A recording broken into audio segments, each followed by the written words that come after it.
Estamos presentando un disco que se llama Nombre Rubio. Las canciones son de este disco.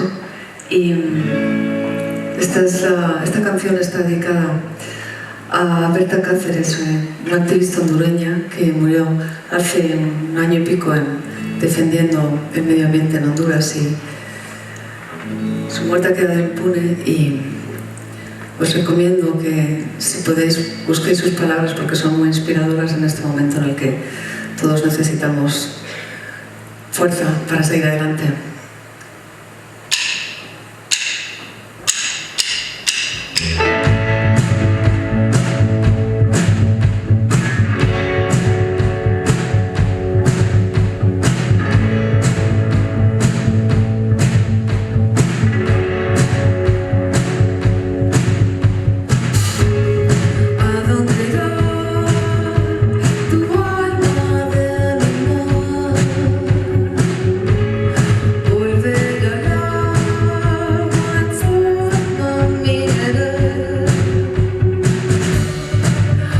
Será